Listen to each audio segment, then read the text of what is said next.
Саламатсыздар, урматтуу парламент радиосунун угармандары, маанилүү маек рубрикасынын кезектеги чыгарылышы болбоду. Бүгүн студияда мейманда Жогорку Кеңеш депутаты Жумабек Салымбеков, ошондой эле Агартуу министрлигинин өкүлдөрү, тактай келгенде министрдин орун басары Жусупбекова Надира Сынташевна жана аталган министрликтин мектепке чейинки мектептик билим берүү башкармалыгынын башчысы Абдылдаева Гүлшан Кушбековна студияда. Саламатсыздарбы? Студияга кош келдиңиздер. Бул балдардын сүйлөө речинин кечеңдеши жөнүндөгү маселе. Бул шайлоочулардын коюп жаткан негизги суроо талаптары бир эмес, бир канча жолу көтөрүлдү окшойт. Жыйынтык кандай болчудай? Саламатсыздарбы, урматтуу радио угуучулар. Мен бул маселени ушу парламенттин жыйынында көтөрүп чыктым. Эч үндө өзүңүздөр билгендей 2020 жылы ковид чоң оору келип терс таасирин тийгизди деп мен ойлойм. Ошо терс таасирин тийгизген ошо маалдагы төрөлгөн балдар бүгүнкү күндө задержка речевых развитиясына ошол катуу мындай жекелеп Кыргызстан эмес, дүйнө жүзүндө ушундай болуп атат болуш керек деп. Анан мен ушу биздин бүгүнкү күндө ушу 6 жыл, мына 2020 жылдан бери 6 жыл өтүптүр. Ошо 20 жылда төрөлгөн балдар быйыл 6га чыгып, өзүңүздөр билгендей биз 12 жылдык программаны кабыл алып бергенбиз. Ошо 12 жылдык программаны кабыл алып бергенде 1 класска 6га чыккан балдарды быйылкы 1 апрелден баштап каттоодон өтө баштады. Анан ошо каттоодон өтө баштаганда көп ата-энелердин баары тең ушу кайрылуу түрүндө мага кайрылышты. Анан ушу балдарыбыздын тили чыга элек, ушу балдарыбызды кандай кылып алып барабыз. Анан ошол эле мектеп окуу жайларга барса, мына биздин балабыздын тили чыга элек болсо кандай кылабыз десе, эмдиги жылы берсек болобу дегенде көп мектептерде ушундай эмдиги жылы биз 2 класска эле каттай алабыз деп ушундай суроо жооп болуптур да. Анан эми бүгүнкү күндө дагы мына ушуну биз палатадан жыйындан көтөрүп чыгып, мына бүгүнкү күндө ушу билим берүү министринин орун басары адиси келип чогуу ушуну бир жакшы талкуулап булар бир жакшы бизге түшүндүрмө берсе, ошо кандай болот, ошо кандай балдарды ушундай болгон речевой аутизм менен ооруган, башка оорулар менен эметип атканда биздин Кыргызстанда кандай иш-чаралар болуп атат, ушуну баягы биздин министрликтер иштебей койду деп айткандан мен алысмын. Эчүн энди булар дагы чоң жумуш аткарып, чоң программанын жолунда кетип баратышат бүгүнкү күндөчү. Анан мен ушу билим берүү министрлиги менен толук маалымат ата-энелерге жеткирип коюлуу деген бүгүнкү маекти курсак деп мен ойлойм. Эчүн энди бул айтып атпаймынбы, бул бала деген өтө баягы ата-эне үчүн эң баягы тиги оор жүрөгүндө, дүйнөсүндө эң оор нерсе ушу балада. Биз ар бир ата-эне бала деп жашайт да.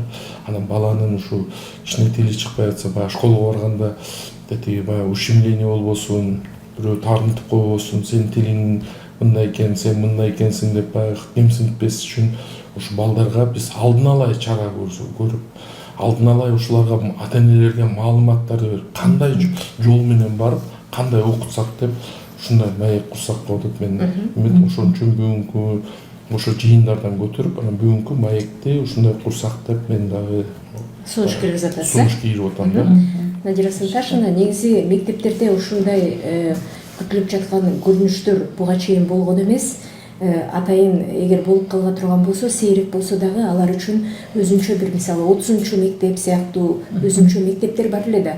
Азыр эми жалпы орто билим берүүчү мектептерге бара турган балдарга баягы эле инклюзивдүү билим берүү деген нерсе жол ачып коюп атабы?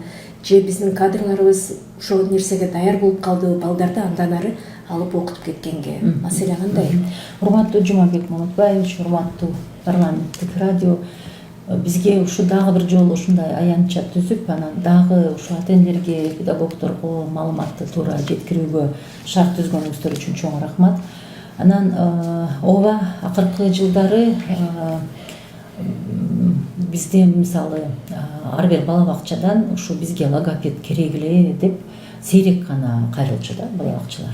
Бирок сиз айткандай ушу акыркы жылдары мындай дээрлик ар бир бала бакча бизде ушу логопед анан психолог бар болсо жакшы болот эле деп атат. Бул эмне дегенди билдирет? Бул деген бул жана сиз айтып аткан проблема абдан мындай кеңири тарай баштагандыгы жөнүндө дагы бир жолу далилдеп атат да. Ошон үчүн бир жакшы бир жаңылыкты айта кетейин. Мамлекеттик мектепке чейинки билим берүү стандарты кабыл алынып бекитилди. Анан ушул стандарт боюнча ар бир бала бакчада муктаждыкка жараша. Мисалы ошол жерде кебинин мындай өнүгүүсүндө кандайдыр бир бузулуулар бар болсо, демек логопед керек. Демек ушу стандарт негизинде жана тиешелүү токтомго өзгөрүү азыр киргизилип атат. Демек ар бир бала бакчада логопед анан психолог иштей алат. Анан тиешелүү министрликке, жогорку билим берүү министрлигине дагы бизден атайын билдирме кетти. Ошол жогорку окуу жайларына ушул окуу жылынан баштап ушул логопед, психолог, дефектолог, ушу керектүү атайын педагогдорду ала баштаңыздар деп. Бул эң биринчи жаңылык. Анан экинчи, мен тагы эле айтайын, баягы биздин ата энелерге мындай маалымат, мындай толук маалымат берип койсоңуз. Туура жетсе да, эгерде тилекке каршы баланын өнүгүүсүндө кандайдыр бир көйгөйлөр болуп атса, сөзсүз түрдө ошо педагогикалык медициналык комиссиябыз бар да, ПМПК. Ошо ар бир жашаган жериңиздерде, ошо Бишкек шаарында, региондордо атайын ошонун жобосун өзгөрттүк, атайын аларга жаңы мына Гүлшан Курчбековна өзү баш болуп практиктерди, эксперттерди, педагогдорду чогултуп туруп, анан жаңы ошол министрлер кабинетинин токтому менен жаңы өзгөртүү киргиздик дагы. Анан областтык деңгээлде, ар бир райондук деңгээлде, анан Бишкекте атайын ушундай консультациялар өз ишин башташты. Эми сөзсүз түрдө эгерде атайын бала бакчага барбасаңыздар, кадимкиле мисалы үйдө болсо, демек ошол ПМПКга сөзсүз барыш керек. Эгерде баланын өнүгүүсүндө эч кандай бир көйгөйлөр болбосо, анда кадимкиле жанагы биз баары каттагандай эле электрондук каттоодон өтүп эле кадимки жашаган жериңиздеги мектепке эле каттап коюш керек. Ал эми тилекке каршы кандайдыр бир көйгөй болуп калса, сөзсүз түрдө ошо ПМПКга барып, ошол жерден багыт алыш керек да. Мисалы, тили чыга элек болсо, албетте ал кадимки эле жанагы биздин мектепке кирип эле кадимки класста окуй албайт. Ага жардам керек. Өмүр бою эмес, балким бир нече гана жыл жардам керек. Ошон үчүн биз кадимки эле мектептерде атайын ресурстук коррекциялык класстарды ачтык. Бул балдарды сегрегация кылып бөлүп койбой, кадимки эле мектепте баягы бирге интеграция кылып атабыз да. Анан ошол жерде 327 коррекциялык классыбыз бар, бирок ага чейин дагы азыр толтура заявкаларды алып атабыз. 327 бул Бишкектин көрсөткүчү болуп атабы? Жок, бүт республикада. Бишкек биринчи баштап берген, Бишкекке рахмат. Алар биринчи апробация кылып, ачып берип. Анан бирок азыр ошол коррекциялык класстардын, ресурстук класстардын жобосун андан ары да озартып, жакшыртып, азыр Гүлшан Курчбековна ошол коррекциялык класстарда иштеген педагогдорду чогултуп алып, алардын ата-энелерин чакырып, атайын жолдорго жакшыртуу киргизип атат. Бир жолу мисалы атайын окуу жайына баруу. Бул атайын спецшкола деп коебуз, орусча айтсак мындай жеткиликтүү болсун. Кыргызча да айталы, орусча да айталы. Атайын мисалы ошол баланын өнүгүүсүндөгү кандайдыр бир проблемаларга байланышкан ошол жака адистештирилген мектептерге жиберет ПМПК. Бул бир жолу.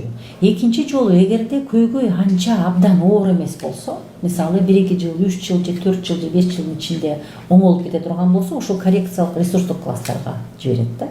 Ал кадимки эле мектепте жайгашкан, бирок аракет кылабыз биринчи кабатында жайгаштырганга. Анан кадимки эле балдар менен бирге ойносун, кадимки эле педагогдор, бирок аякта ал жакта педагогдорго ПМПК өзгөчө жардам берип турат.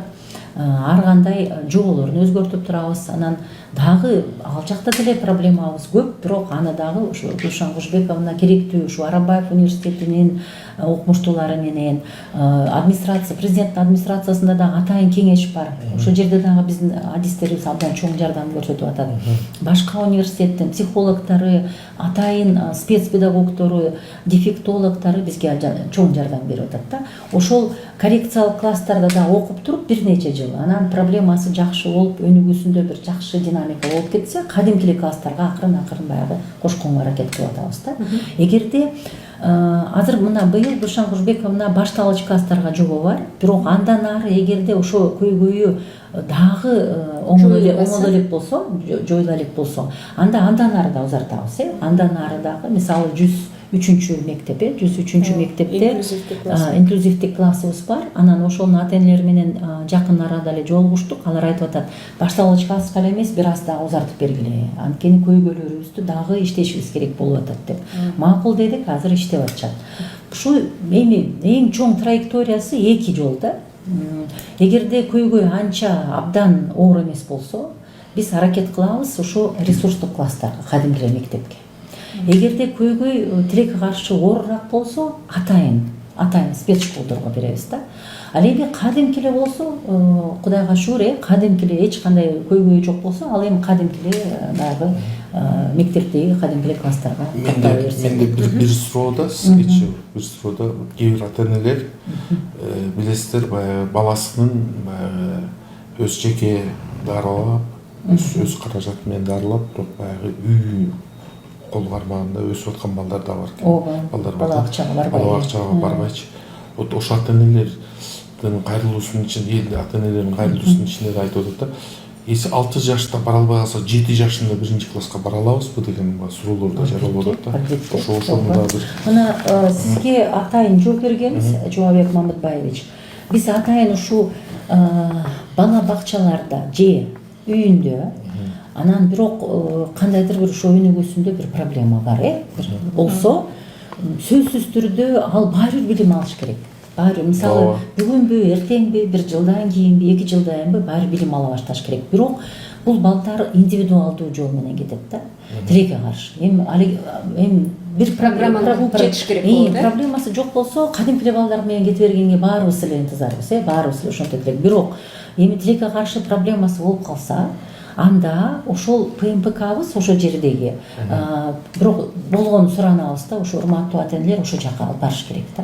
ПМПКга албаш керек, обязательно. Өзүнүн врачы менен дагы кеңешип, баары бир үйдө болсо деле, бала бакчада болсо, алар өздөрү эле ата-энени чакырып, алар сүйлөшөт, айтат. Келгиле, сиздин балаңыз боюнча өзүнчө мындай кеңешели. Сиздин балаңыз быйыл 1-класска барбай эле койсун. Келгиле, эмдиги жылы барганга аракет кылалы. Эмне үчүн деп баарын түшүндүрүп берет да. Бул бала бакчада болсо. Ал эми үйүндө болсо, сөзсүз түрдө ошол жакынкы врач менен кеңешип туруп эле, өзүнүн барып аткан врачына, мисалы, КАПка же поликлиникага же кайсы жерде мүмкүнчүлүгү болсо, врач менен кеңешип эле ПМПКга барыш керек. Анан ПМПК бүт изилдеп туруп, анан так берет да. Эмне үчүн быйыл, мисалы, мен сиздерге быйыл ошо мектепке барууну сунуштабайбыз. Эмнени сунуштайбыз деп ошонун баарын түшүндүрүп берет да.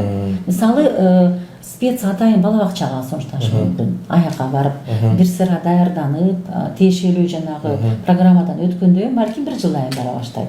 Ал деген мындайда биздин конституциябызда, тиешелүү мыйзамдарыбызда ар бир балага эртеби кечпи биз баягы шарт түзүп беришибиз керек да, баарыбызча. Анан көпчүлүк балдар, Кудайга шүгүр, кадимкиле баягы өзүнүн төрөлгөн жылы менен эле балдар менен окуй берет. Бирок ушундай проблемасы болуп калгандарга бул индивидуалдуу жол. Антпесек, мисалы, мейли бара бер деп кошуп койсок, аны баланын абдан ого бетер баягы стресс болуп, ого бетер мугалимге да оор болот, балага да оор болот, ата-энеге да оор болот. Ошон үчүн сөзсүз түрдө ПМПКга барып, ошол жерден консультация алыш керек да. Анан бул мисалы бизден бул ар бир бул жана 327 коррекциялык класстар ачылганда бул маалымат жакшы кубандырып атат. Мындай жакшы 327 школа ачылган экен да бул ооба мындайча. Биздин школ Кыргызстанда ушка канча школубуз бар негизичи? 2394 мектебибиз бар. Анан ошо бала бакчабыздагы атайын бала бакчаларыбыз да бар, анан атайын мектептерибиз да бар. Анан ушул атайын мектептерге эми биздин врачтар да, педагогдор дагы эгерде менталдык кандайдыр бир бузулуулары жок болсо, анан бала мисалы тили жашынакай эле жетилип калса, анан анча мынча бир кандайдыр бир көйгөйлөрү болсо, атайын мындай бала бакчага барсын же атайын мектепке барсын деп бөлбөйт да. Кадимки эле мектепке аракет кылат. Мына мен азыр дагы бир цифраны айтып коеюн. Биздин кадимки эле мектептерибизде 18 миңден ашуун ушундай ар кандай мындай диагноздору бар да балдардын. Ошолор бирок окуп атат кадимки эле мектептерде. Биз мындай кылабыз да, эң биринчи жолун карайбыз балага. Эгерде мүмкүнчүлүгү болсо, жардамчысы болсо, мектепке алып келип бере алса, жергиликтүү бийликти сурайбыз, соц работниктер бар, соц кызматкерлери, аларды сурайбыз. Анан менталдык бир оор бузулуусу жок болсо эле, биз кадимки эле мектептерге эле киргизгенге аракет кылабыз. Эми биз деле окуп жүргөндө көрчүбүз да, ушундай ар кандай баягы өзгөчө бир керектелүүрү бар балдар менен деле окуганбыз да баарыбыз. Мен деле мугалим болгондо 61 мектепте бизде ар кандай балдар болчу, кадимкидей эле биз менен окучу. Бирок тилекке каршы кээде оорураак диагноздор болот да, көбүрөөк проблемалар болот. Эми аларды ошо бир-эки жол менен да, биринчи ошо коррекциялык ресурстук класстарга, эгерде анча абдан оор эмес болсо да, аябай баягы ПМПК бизге айтса да, коррекциялык класска, ресурстук класска болот десе эле, ошо жака жиберебиз. Анан эми тилекке каршы эми чындыкты айтышыбыз керек. Эгерде оорураак болуп атса, атайын методика керек да мага. Мисалы, көзү абдан начар көргөн же көзү азиз балдар, же кулагы жакшы укпаган, же кулагы укпай калган балдар, тубасы укпай калган балдар бар. Алар атайын ошо мектепке барат дагы, ошол жактан бул эми өзүнчө бир билим алуу, бул атайын бала бакчаларда, анан атайын мектептерде билим алат да. Анан сиз туура айтып атасыз, ушу ата-энелерге түшүндүрүү иштерин, сиздерге дагы бир жолу рахмат, сизге да рахмат, ушундай дагы бир аянтча болуп атат. Мен ойлойм, муну да бир ушул радио, телекөрүүнү угуп калса, ата-энелерибизге дагы бир жардам болуп калар. Ошо эң биринчи эле биздин суранычыбыз, ушу эгерде баланын өнүгүүсүндө кандайдыр бир көйгөйдү көрүп байкап калсаңыздар, дароо врачка барып, врач менен кеңешип туруп эле, анан тиешелүү дарылануу алып, бирок ошо параллелдүү эле бала эгерде мектепке же бала бакчага десеңер, ошо ПМПКга барып, ошо жерден так консультация алсаңыздар абдан жакшы болот да.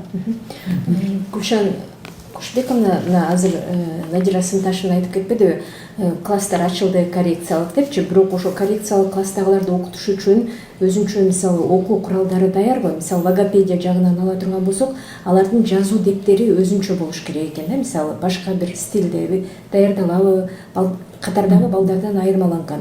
Бизде ошондой мүмкүнчүлүктөр барбы? Бул эң биринчиден кошумчалап айта кетейин, биз эң биринчиден саламаттык сактоо органдары менен тыкыз байланышабыз. Мисалы агай айтып кеткендей, жанагындай бир эле гана мүмкүнчүлүгү чектелип ооруга чалдыккан эле гана балдар эмес, жөн эле дей соолоо бекем балдар. Анткени биз эң биринчиден мамлекеттик мектептерде бул жана инфекциялык, неинфекционный заболевание дегендер бар. Анан саламаттык санпиндердин нормаларынын негизинде биз госстандарт, мамлекеттик стандарттардын баарын бекитилгенбиз. Ошо стандарттардын негизинде бизде саламаттык сактоо органдары жеңилдетилген программаларды берет атайын ооруга чалдыккан балдар үчүн.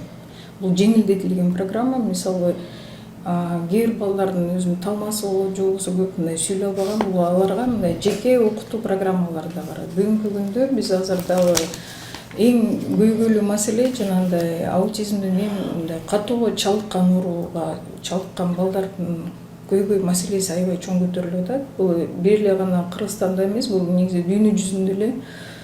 Ошон үчүн ушул балдарды мисалы инклюзивдик билим берүү биз 23-жылы билим берүү мыйзамына киргизгенбиз. Мисалы Надира Сынташевна айтып кетти, 18 миңден ашык бала жөнөкөй жалпы билим берүү мектептерде катуу ооруга чалдыккан балдар деле окуп келип атат. Бирок андан тышкары дагы биз атайын стационардык жеке окутуу деген атайын эми положение иштеп чыкканбыз. Бул эң биринчиден жана саламаттык сактоо органдары менен социалдык реабилитационный центрлар бар. Ал жерден мисалы бала ордунан жылабаса биз ошол стационарларды мектептерге байлап бергенбиз. үйдөн окутат Үйдөн окутуу программасынын негизинде барып окутушабы же онлайн барып окутушат. жок барбагандар бар Барып окутушат. Атайын бул жана жеке үйдө эми жеңилдетилген программалардын негизинде бул жерде бир эле гана жана ооруга эмес, жанагындай онкологиялар бар, туберкулездун оорулары менен ооруган балдар бар. Же болбосо жанагындай катуу ооруучулукка, ошол эле аутизм, ошол эле ДЦП катуу түрлөрү бар. Булар биз саламаттык сактоо органдары менен, социалдык өнүктүрүү органдары менен биргеликте ошол иштерди алып барабыз. Андан тышкары дагы биз дагы атайын онлайн мектепти бекиткенбиз, положение ачканбыз. Бул жерде мүмкүнчүлүгү чектелген балдар, мисалы таланттуу балдар болот, кээ балдардын аябай жана программирование боюнча алар автоматически ушул эле мектепке кирип, кадимкидей эле мектептер менен эле онлайн түрүндө сабакка катышат. Андан тышкары дагы бизде жана үй бүлөлүк форма дагы деген болот. Мисалы бала үйүндөн 45 мүнөт отура албаса сабакта, же болбосо андай катуу оорулары болсо, ал баланы үй бүлө мен өзүм окутуп, бирок чейрек сайын ошол мектепке байлап берет. Бала ошо чейрек сайын келип аттестацияларын баарын тапшырып, кадимкидей эле ушул мектепте аттестациядан өтүп эле анан мектептерде окуй беришет. Бүгүнкү күндө биз ошол көбүнчө учурларда катуу ооруга чалдыккан ата-энелер менен азыр сүйлөшүүлөр жүрүп жатат. Көбүнчө бул аутизм менен чалдыккан балдар бар, Даун оорусуна, катуу оорусуна чалдыккан балдар бар. Бул эң биринчиден ошол балдарды социализация боюнча кантип ошол балдарды коомго аралаштырып, ошолорду өткөрүү боюнча азыр мамлекеттик стандартка өзгөртүү киргизилип жатат. Мына ошол жана адабият керектүү окуу куралдары жетиштүүбү деп суроо койгонумда себеби бар. Себеби логопедиядан ала турган болсок, мисалы кээ бир тамгаларды эле туура эмес айтпастан, кээ бир сөздөрдү дагы алмаштырып айтат. Аны атайын терминдердин негизинде кандай деп айтылат? Мисалы алалия деген сыяктуу дагы башка түрлөрү, бир нече түрлөрү бар экен да, тилдин бузулушунун себептери. Анан бул акыркы мезгилде коомчулукта бир гана тилдин бузулушуна, мына Жумабек Мамытбаевич айтып кеткендей, бул жерде бир гана ковидтин таасири эмес, акыркы мезгилде гаджеттин дагы таасири тийип атат деп сөз болуп атат да. Мисалы азыр акыркы мезгилде мектептерде ушуга уруксат беребиз же бербейбиз деген курч суроолор дагы, сунуштар да түшкөн. Азыр абал кандай болуп атат? Буга макул болдубу окуучулар, ата-энелер? Мисалы азыр жаңы эле Надир Сындашев айтып кетти. Мектепке чейинки мамлекеттик госстандартка логопеддердин жана дефектологдордун штатын киргизилди. Бул эң биринчиден бул дагы өзү чоң жылыш. Анткени баланы мектепке чейин эле ошол баланын тилин оңдош керек да.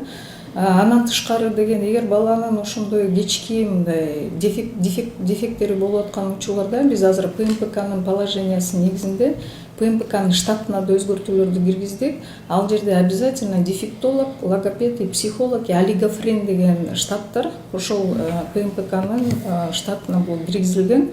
Бул жерден мисалы эмне үчүн биз ПМПК деп атабыз? Анткени катуу ооруга чалдыккан балдар кээ бир учурларда ошо тили, же болбосо кээ бир учурларда ата-энелер ошо балдар менен сүйлөшпөй койгон учурларда да ошондой дефекттер чыгат. Бирок ошолор менен дефектолог, логопед, ошо специалисттер милдеттүү түрдө иштеш керек. Эмне үчүн биз ПМПКнын сопровождениясын айтып атабыз? ПМПКлар ошол баланын тилине карата ошол специалисттер таап чыгат. Бул балким бул жөн эле педагогическая запущенность деп коет. Ошол балким ошол ата-энелер бала менен сүйлөшкөн эмес, же болбосо мындай каралган эмес, ал бала жөн эле ошол эле кемчиликтер негизинде буну жөнөкөй жалпы мектептерге тартса болот. Балким ал бала катуу, чын эле катуу ооруга чалдыкса, бул балдарды ошол анда буларга жана спецобразование керек. Буларга атайын мындай жекече окутуу, же болбосо мындай жеңилдетилген окутуу маселелери бул саламаттык сактоо органдары менен биргеликте ошол иш-чараларды алып барат ПМПКнын. Мектепте телефонду боюнча кошуп коеюн да. Биз атайын мисалы Брайль шрифти деп коет, билесиз да. Көз азиздерге ошол балдар үчүн атайын бюджетибизде атайын сумма каралган. Анан кадимки китептерди, окуу китептерди кадимки мектептерге кадимкидей эле баягы жол менен чыгарып жеткизип беребиз. Бул мектептерге атайын башкача шрифт менен басып жеткирип беребиз. Анан акыркы бир жакшы дагы жаңылык ошо машинкалар, баягы классикалык шрифт Брайль менен иштеген, окуп, жазып ошо үйрөткөнгө биздин ушу Адылбек Алишевичке чоң рахмат, өзү көңүл бөлүп биздин ушу 2 атайын мектебибизге классикалык электрондук эмес, классикалык шрифт брайль боюнча машинкаларды алып берди.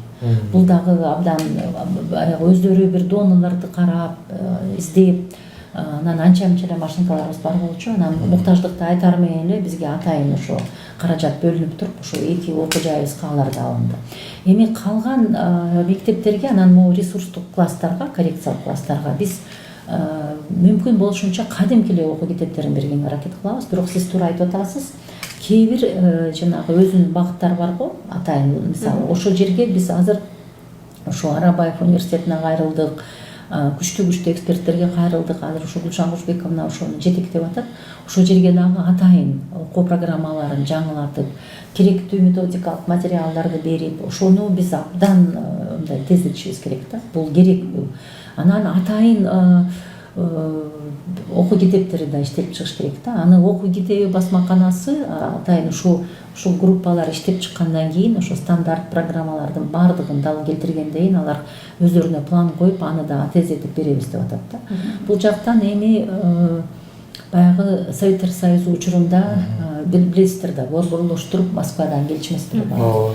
Ал эми азыр болсо ар бир өлкө өзүнчө болгондон кийин ал өзгөчө кыргыз тилинде. Бизге мындай да орус тилинде көп эле методикалык материалдар бар, бирок биз аны орус тилинде гана окутпашыбыз керек да, биз кыргыз тилинде окутушубуз керек да. Анан ошон үчүн ошо окумуштуулардын топтору абдан азыр интенсивдүү иштеп жатышат да, ошо жардам бериш үчүн. Жакшы жаңылыктар бар экен. Ошол эле учурда мен телефондорду колдонуу жөнүндө суроо узатканым бекеринен эмес. Себеби жаш төрөлгөн балдарга энеси алаксыш үчүн балага деле телефонду карматып коюп, эмне болсо ошо болсун деп, баягы телефон менен алек болгон баланын демек сүйлөшүү, кептешүү ыкмасы болбогондуктан ал жана Маугли сыяктуу болуп атпайбы, жаныбар менен өскөн балада кандай болуп калат, ал эми телефон менен өскөн балада кандай болуп калат дегендей ар бир өзгөчөлүк, өзүнчө бир аудиторияны түзүп калат экен да. Мисалы мектепте ушул телефонду колдонууга уруксат береби, бербейби деген маселе дагы курчуп турат. Мен эми айтып кетейин ушуну. Биринчи эми бала төрөлгөндө эле дароо мектепке барбайт да. Бала үйүндө да башында. Анан ошо үйүндө, анан бала бакчада кантип ошо ата-энелерге жардам берели деп биз дагы аябай ойлондук. Эми ата-энелер мектебин ачтык, мектептерде. Бирок ал эми баласы чоңоюп мектепке барганда. Мектепке чейинчи, анан ошон үчүн билимдүү муун деген мобилдик тиркеме түздүк. Эми баарыңар эле ушу телефондо отурсаңар, эми ата-энелер эми ушул жак дегенде телефонго кирип үйрөнгүлөчү дедик да. Анан мобилдүү ушундай тиркемени иштеп чыктык. ЮНИСЕФ бизге жардам берди буга. Ал жана платформасын, андай техникалык жагын жардам берди. Ал эми биздин окумуштуулар менен практиктер ал жерге бүт ушу ата-энелерге так баягы кеңештерди жазып берди да. Анан практикалык. Мисалы, эмне үчүн эгерде бала бир аз чоңойгондон кийин эле телефонду бере салсаңар, анан дайыма эле мындай көзөмөлсүз көп саат бала телефондо отура берсе, бул эмне, кандай зыян деп, анан ошондо кантип арылтыш керек. Анан эгерде телефон менен дайыма эле отурса бала кандай көйгөйлөр пайда болот, анан өнүгүүсүндө өзгөчө кептик өнүгүүсүндө деп аябай жазып ошол жерге түшүндүрдүк. Анан кийинкилерине мектепке баргандарга баягы ата-энелер мектебин ачтык. Эми мектептерге абдан оор болуп атат. Ал баягы балдарды эле окутпастан эми ата-энелерди да окутуп атат да. Анткени ата-энелер деле мектепке келип атат. Мен өзүм мына мынча балам бар, бирок ушул же бул көйгөйдү такыр чече албай жатам деп. Анан ошону ата-энелер мектеби ата-энелер менен биргеликте чечип берет да. Мисалы сизде да ушундай көйгөй бар беле, сиз кантип чечтиңиз? Мисалы биз чече албай жатабыз, анан бирибизден бирибиз үйрөнөбүз да. Ага да программа кылып бердик. Бирок ошол программаны дагы Гүлшан Кушбековналар дагы Алтынбек деген мырза бар, бизде атайын алектенет ошо менен азыр жаңылап атышат. Баягы заман, технологиялар азыр тез өнүгүп атпайбы? Тез алмашып. Ошого жараша ал программаны дагы улам жаңыртып атабыз да. Анан мектепте сан эпид нормасы бар. Мектепте телефонду биз аракет кылабыз, эгерде окуу процессинде бул кереги жок болсо, мисалы жашынакай эле проектор бар, компьютер бар, анан мисалы керектүү видео материалды мугалим күйгүзө алса, көрсөтө алса, телефондун кереги жок болсо биз айтабыз. Мына кире бериште эле тиги ал жерге калтырып коесуңар, окутуучуларга тура берет. Ал эми окуу процессинде керек болсо мугалим айтат, бүгүн окуу процессинде керек болот. Могу керектүү жана билим берүү сайттарына киребиз. маалыматты тапканды үйрөтөбүз, маалыматты окуганды, анализ кылганды үйрөнөбүз десе анда колдонот. Бүт бардыгын башкарган мугалим да. Эгерде мисалы химия сабагында керек, ушул жерге киребиз, ушундай маалыматты окуйбуз десе эч проблема жок. Кереги жокпу? Окуу процессине тоскоолдук жок дегендей тура берет да. Ошондой атайын инструкция мектептерге түшүргөнбүз. Бул дагы мен эметип кетейинчи. Бул дагы телефонду балдарга берип койгонубуз, бул дагы ушу пандемиянын салымы бар да. Пандемиянын салымы бар да. Нечиненде ошол маалда баарыбыздын дистанционный обученияга, дистанционный совещанияларга, даже биздин өлкө башчыларыбыз, губернаторлорубуз, акимдерибиз, мэрлерибиз, муниципальный кызматкерлер, государственный кызматкерлер, мамлекеттик кызматкерлердин баардыгын дистанционный эмеге өтүп кеткенбиз. Балдарды дагы биз телефонго тургузганбыз ошондо дагычы. Ошонун кесепети да. Мисалы. Мына мисалы ошонун кесепетинен азыр мына жакында эле кайсы мамлекет, Европада бир мамлекет толугунан 16-17 жашка чейин, школду бүткөнгө чейин, 18 жашка чейин бала телефон колдонбосун деген мыйзам кабыл алышты. Биз өз убагыбызда эми азыр пандемия оору жок, бирок баягы телефон бүгүнкү күндө балдарыбыздын колунан түшпөй калды. Бул өтө көйгөйлүү нерсе.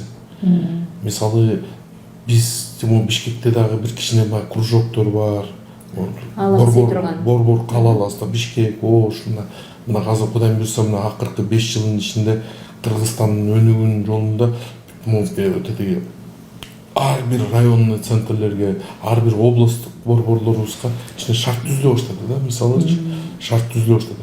Бирок айыл жергелеринде ушу телефон балдар колунан түшүрбөй калышты да, мисалы.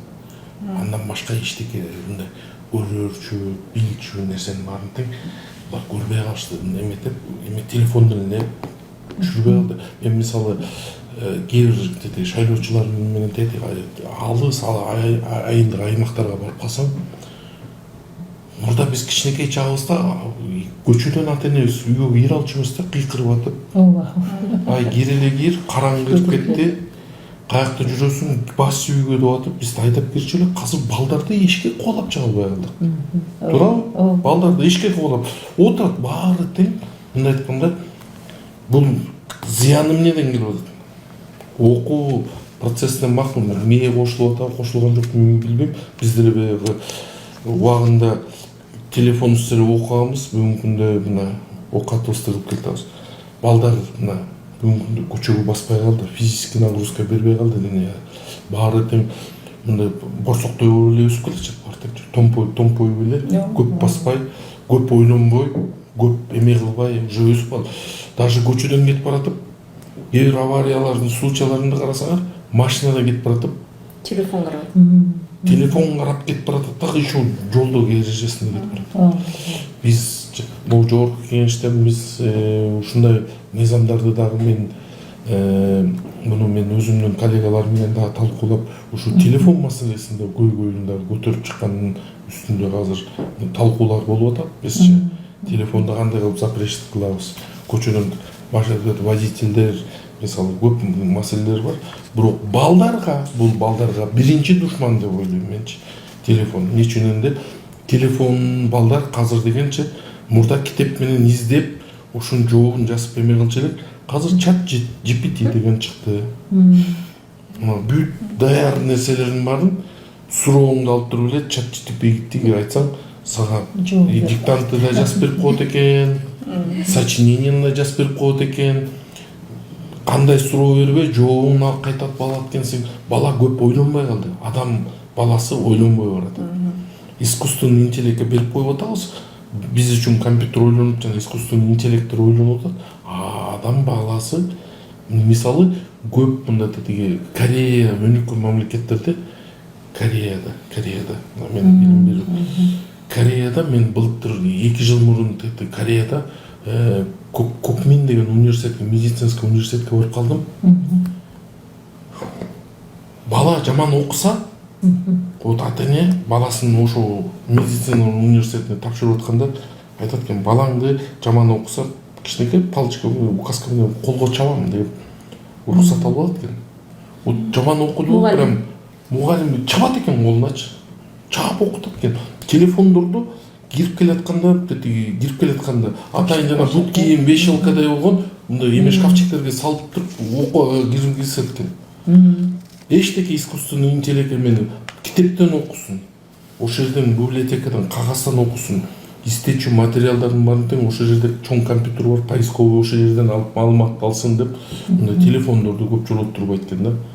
Анан биз бул өтө көйгөйлүү нерселер, эми баягы аны өзгөчө талкуулаш керек. Бул темада да буну жана айтып сиз кошулуп кеткенде бул мен дагы биз дагы ушун жакын аранын ичинде ушу телефон маселесин да көтөрүп чыгабыз. Бул көйгөйлүү маселелердин бири. Анан мен ойлойм, эмкиде Кудайым буйрса Назира Сынташевна, сиз менен биргелешип жанагы здравоохранениянын өкүлдөрү менен бир дагы жакшы кеңири ушумасы, ушу бүгүнкү көтөрүлүп аткан көйгөйлөрдү дагы бир жакшы талкуулап койсок, кеңири талкууласак, бүгүн эми баягы маалымат катары бүгүн чогулуп баягы отуруп мындай жакшы маалымат бердиңиз. Ойлойм, эмкиде жакшы тереңирээк даярданып, жакшы тереңирээк маалыматты берсек, мен ойлойм көп ата энелер бүгүнкү күндө баягы чын айтайын мына 1 айдын ичинде каттоо өтүп атат. Ошол каттоонун ичинде көп кайрылуулар болуп кеткен үчүн бүгүн ошо баягы экинчи ирет кайталап көтөрүлдү. Экинчи ирет маселени ошо кайталап бир жакшы кеңирээк бир талкуулап элдерге жарыялап койсок деген бир баягы жакшы ойдомун да менчи. Рахмат, анда атайын студияга келип бергениңиздер үчүн. Ошондо бир сөз менен бүгүнкү маектин жыйынтыгын айтып койсок, ошондо жанагындай жашы мектеп курагына келип калган, бирок 7 жашка чыгып кетсе 2-класска отурат деген маселе ошондо артка жылдыбы? Же 2-класска отурат деген күчүндө ошону жыйынтык катары? Жок, мындай да, эгерде ушу өнүгүүсүндө кандайдыр бир көйгөйлөр бар болсо, аны атайын адистер так сунуш бериш керек да. Мисалы 1-класска барса болобу, болбойбу, анан качан барат, кайсы жака барат, кантип окуйт, ошону атайын адистер алардын иши. Алар ошол ата энеге ар бир балага жардам бериш керек. Булар мамлекеттик органдарга или частныйлерди бүт частный мамлекеттик эме органдар эмелер ушуну далилдегендер справкалары или там мамлекеттик жарактуу деп эсептелет, комиссия жарактуу. Эгерде мисалы жеке менчик болсо, ал биздин ошо ПМПК менен деле кеңешсе болот, эч проблема жок. Ооба. Кандай болот? Педагогикалык, психологиялык, медициналык атайын консультация да. Ар бир школдун астында бар, э? Жок, ар бир школдо эмес, бул регион межведомственный комиссия. Межведомственный врачтар бар. Регионго жаңы эле ачылды, уже жаңы ачылып, бул баарына жайылтылып атат. Ошол жерде дагы бизде жана психолог, дефектолог. Ар бир райондордо барбы? Областта. Райондук центрлерде. Райондук билим берүү бөлүмүндө булар комиссия, булар жана сопровождение менен эле гана ошол жака выезддер болуп турат. Областка барып текшериш керек ба жерден? Жок, областка барганда бул катуу эме областтар, мисалы сопровождение кылат. Ар бир область, мисалы бир областтан андай балдар болуп калса, мисалы ошондо мүмкүнчүлүгү чектелген же болбосо катуу ооруга чалдыккан балдар болуп, кайсы мектепке отургузабыз десе, мисалы айыл жергесинен эле ошолор сопровождать этет. Мисалы балким ал мектепке, ошол айыл мектебине бул же коррекционный класска отурат, же жалпы билим берүү программа менен, же болбосо атайын жанагындай спец класстар балким ачуу керек болот да. Анткени биз эми кечкери ата эне ошо бала менен отура бергенде болбойт, бул ата энеге дагы мындай жардам бериш керек. Бир тактоо иретинде 7 баланын 6да ден соолугу жакшы, бирок тили кеч чыгып атат. 7ге чыгып кетти. 1-класска бара алабы? Жок, аны мындай кылалы. Атайын ошо адистерибиз бар. Анан тили эмне үчүн себебин аныкташ керек. 7ге чыкканда чыгып калды. Мисалы. 7ге чыгып калса, эгерде 7ге чыгып туруп тили чыкты жаңы элечи. ошо 1-класска бара алабы? адисте керте окуй алат, тили жашына чыкты десе 1-класска бара алат. 1-класска каттоого ала берет 7 жашында. Ала берет. Туура? 7 жашында болобу, 8 жашында болобу ала берет. Эми баштай бериш керек да окууну. Жок, негизи мен ушуну просто такты, ошону эле тактап коелу дедик да. Мында аны уже кийинкиде шашпай отуруп талкуулайбыз дагы. Дагы Рахмат. Маселен учууга чубалды. Дагы алдыда көп маселелер бар. Себеби азыр балдар бакчаларынын дагы даярдоо группасындагылардын көбү эле мектепке өтүп кетип атпайбы, ошондуктан мектепке бир топ күч келип атат окшойт. Ошондо адистердин жетишсиздиги, дагы башка маселелер чыгып атат. Бул жагын да кийинки көрсөтүүлөрүбүздө сөз кылалы. Атайын студияга убакыт бөлүп келип бергениңиздерге терең ыраазычылык. Студияда өзүңүздөр уккандай логопедиялык жактан проблемасы бар балдарды мектепке кабыл алууда алардын жаш өзгөчөлүгүнө көңүл бурулабы же медициналык алып келген таянагына көңүл бурулабы, ушул маселени талдап студияда Жогорку Кеңеш депутаты Жумабек Салымбеков, ошондой эле агартуу министринин орун басары Надира Жусупбекова, агартуу министринин мектептер менен иштөө башкармалыгынын башчысы Гүлшан Абдылдаева болду. Программаны мен Кипариса Сурахманова алып бардым. Режиссердик пультта Алтынбек Сакиев болду. Рахмат. Рахмат.